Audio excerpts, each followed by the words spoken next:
Yeah, Claudia, you are one of those unusual women, as we have just heard. Not only are you on the top level, and by this the role model, but also you stay. So how do you manage to do that? To stay at the job, or surrounded by men, to be a mother of very young kids, as I have heard. How is this success story going? And what are you doing differently than all of us so that you succeed? Oh, Viviane, I'm not sure what I really do so completely differently, because all the speaker said before, I do agree. But there is one thing which I consider so important, which is do never allow others to define your destiny. Really, never allow others to define your destiny. Do what you consider right. And I have to say, my father was a physicist like I am, and when I was small, he said, because he loved quantum physics, but he said, when you run against the wall 1 trillion times, you might eventually get through. Yeah, and I wanted to try that out. Okay, my means got more sophisticated, but somewhat of that mentality I kept. Well, it's interesting if I compare my life and your life. I had also a father who allowed me to do everything. I wanted to behave like a boy, for him it was okay. I wanted to read a book which was not done for me, for him it was okay. So he taught me really to go for it. And I think it is very important not only to have a strong mother, but mostly to have a strong father. So I am longing for strong fathers who make strong girls and strong women. I think that will be basic. So all the men around here educate strong girls for the future. That will be very important. Absolutely. And by the way, modern boys. Strong and modern boys. But I do agree. That's very much to my father and my mother that I could do what I really wanted to do. Claudia, you are doing in this moment. And we have spoken a little before, and you are very disappointed by politics. Because you have a vision of how the digital Europe should be developed. And you think that there are a lot of politicians who speak a lot but don't do. So what would you like us politicians to do in order this digital Europe to advance? So actually, one of the aspects, Viviane, we discussed about the digital Europe to advance is to see that digital Europe is not the affair of a single country. Yeah? So the networks, the rules on data protection, the ability of the networks to talk to each other in the same language is nothing which can be confined to one country. And this is why we, for example, at Deutsche Telekom are building what we call a pan-European network. You can compare it a little bit to the introduction of the euro, which is one currency for all countries. And in that respect, we need one language, one network, one currency for all countries. But regulation, as you know. As I know. Well, I tried. Local. I tried twice to break up the fragmentation, because what holds us back in Europe actually is that we do not have one territory, but we have 28. We do not have one rule, but we have 28, sometimes conflicting. For big companies like yours, it is a headache. For startups, it is an impossibility. Well, I know you didn't like that in Deutsche Telekom when I touched on the roaming fees. Because for me, the roaming fees were the symbol of what doesn't work well. You have a huge continent with 500 million potential users, people who could use a system, and then you put artificial bridges artificial walls in order to prevent them from doing it. You have in Europe the free movement of persons, of goods, of services and everything, but not the free movement of telephone calls. And that is why I cut the roaming cost. And I hoped at that moment that this cutting of the roaming cost, that means of having one one regulation for the whole of Europe, which then would also then develop into cutting the different rules and regulations of the markets, because we need to do what you say. We need to have high-speed networks which do not stop at the border.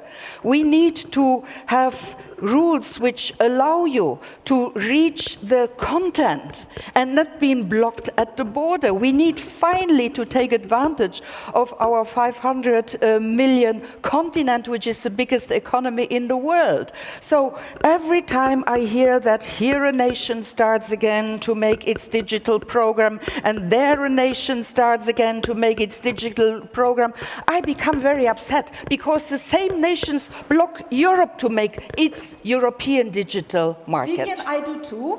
And I do agree, by the way, that the roaming fees are a symbol.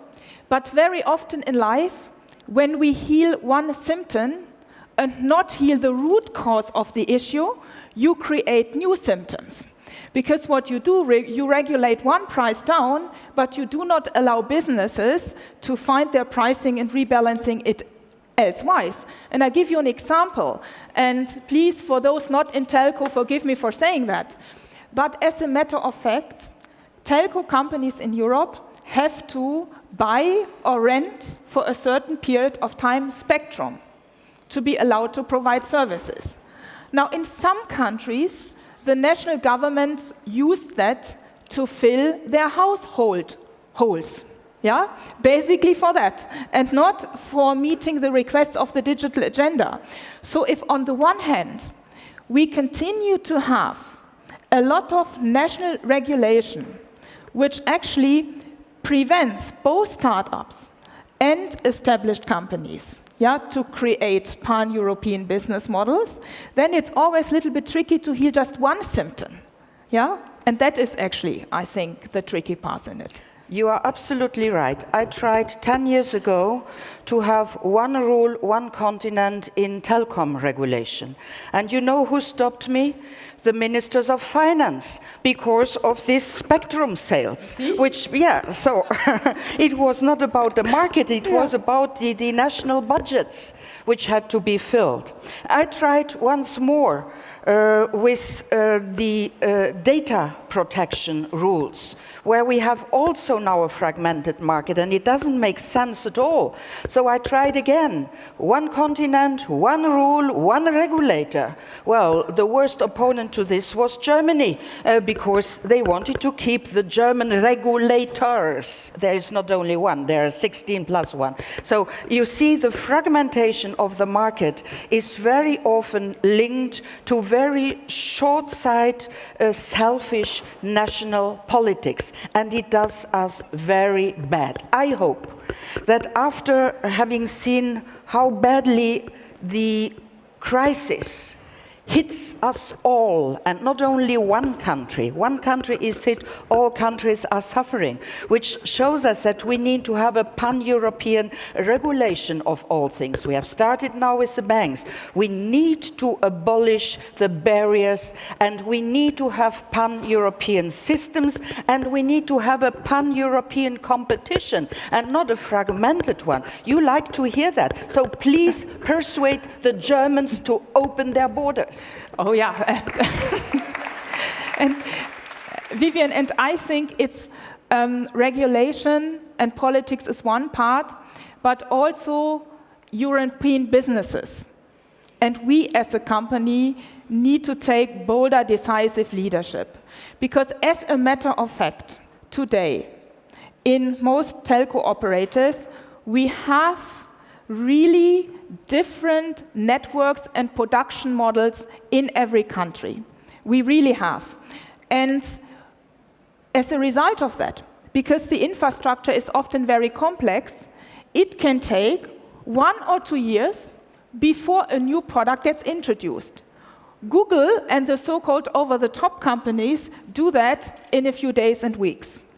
Now, we have started to create and build that pan-European network, which starts allowing introducing new products and services for the consumers also across countries.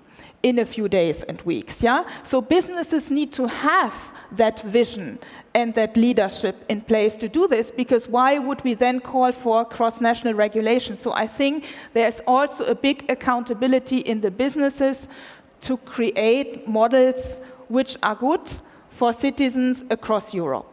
I absolutely agree with you, but I must tell you also that it is a shame that our European businesses do not play at the same rules as compared to their American counterparts, because the American businesses have one continent, somehow one rule, whereas here we still have the fragmentation. That might be one of the reasons why we did not manage to develop ICT and IT companies as well as the Americans did. You see, we invented the whole thing.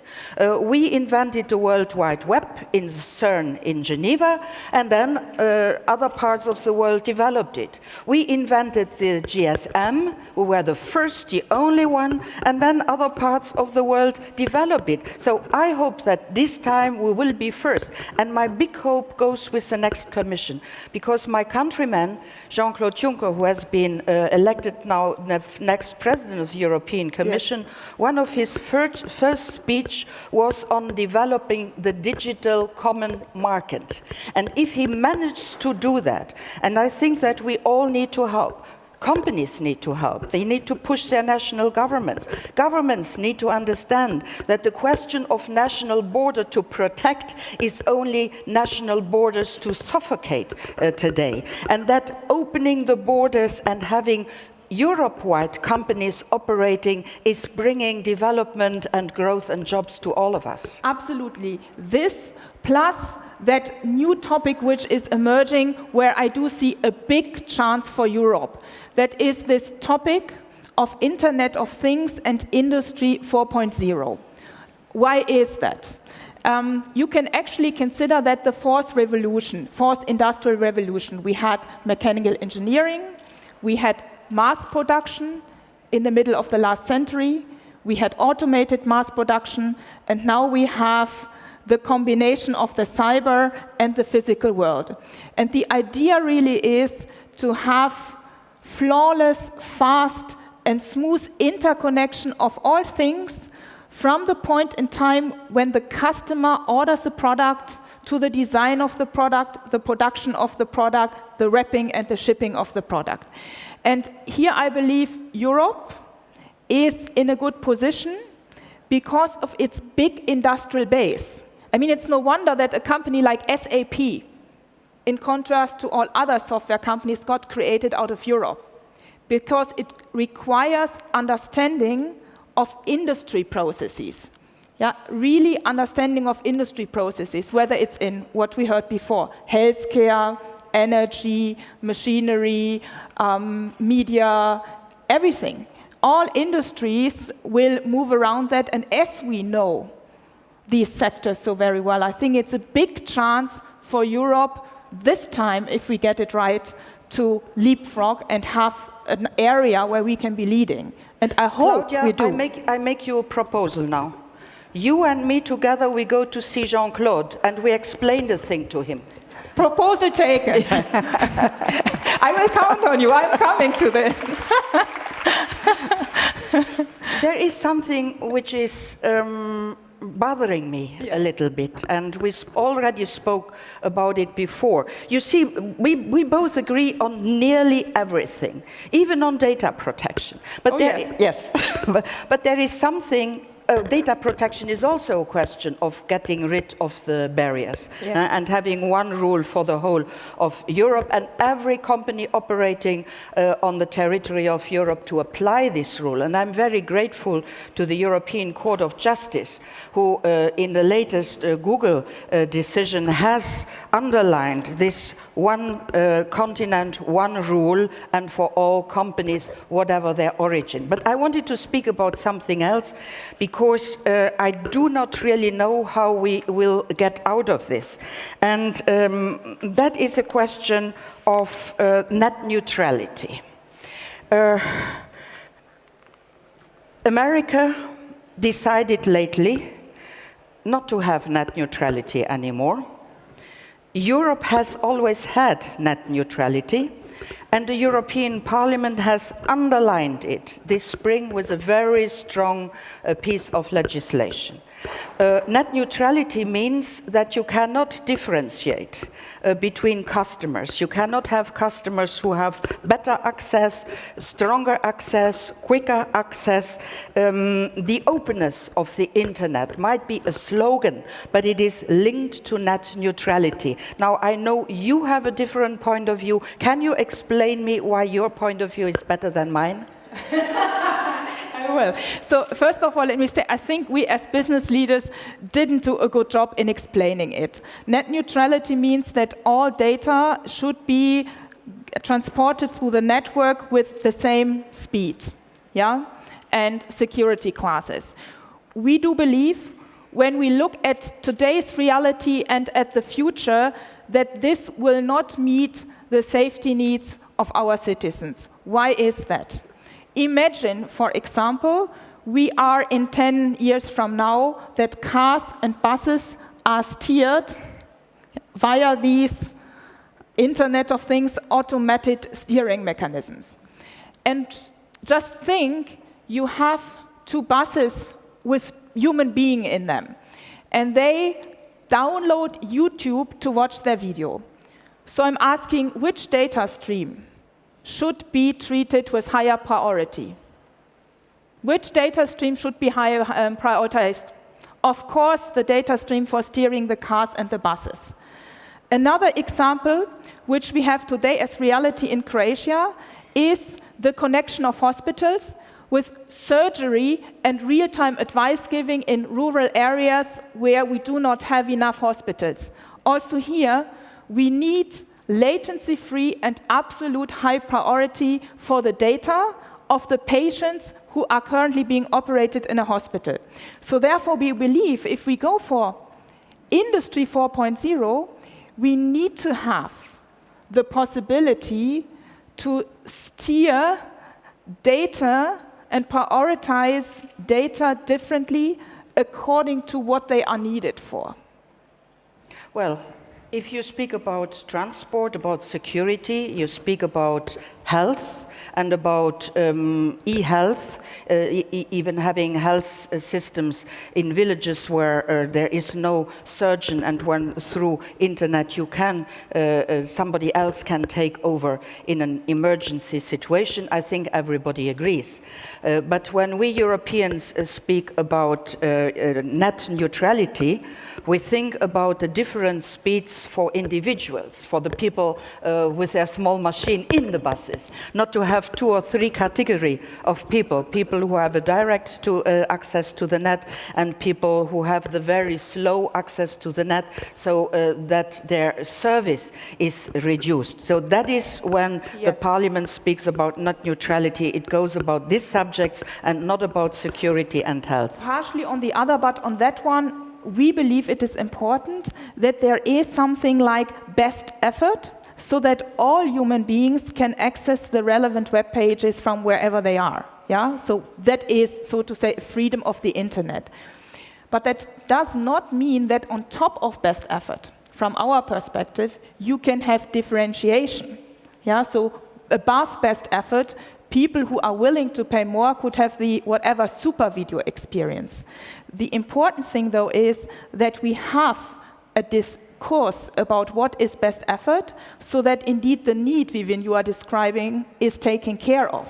Yeah, but that doesn't mean that on top there shouldn't be models where companies can commercialize better speeds. That means we have to define the best effort. Exactly. And put it rather high, so that the average human being has a service which is worthwhile. But before this average human being can have this service which is worthwhile, we need high-speed networks everywhere. Today, only 50% of Europeans are linked, and that is a catastrophe. And in order to go for this, we need to change some of our policies, public procurement policies, competition rules, policies which do not investment movement which doesn't stop at the border and has a different rule across border. So we really have to open this, and this means a very big effort. That means, again, that this new digital market can only function if you have different policies which are reformed. And then I have again a problem. And that is a problem of speed, not of the speed of the internet, but of the two different speeds. There is a speed of politics, blah, blah, blah, blah. And there is the speed of the industry. Now I have heard with great interest that you start also to integrate the blah, blah, blah into industry. Huh? Okay. Maybe we will arrive at the same speed. So we will try in policy to get rid of the blah blah. You put a little more blah blah in the industry. We meet somewhere in order to have the same speed of decision making. But we are going to explain that to Jean-Claude. We will, and it's cool to sit next to a political leader who talks about blah blah in politics. So I will use this. We will do, Viviane. Thank you.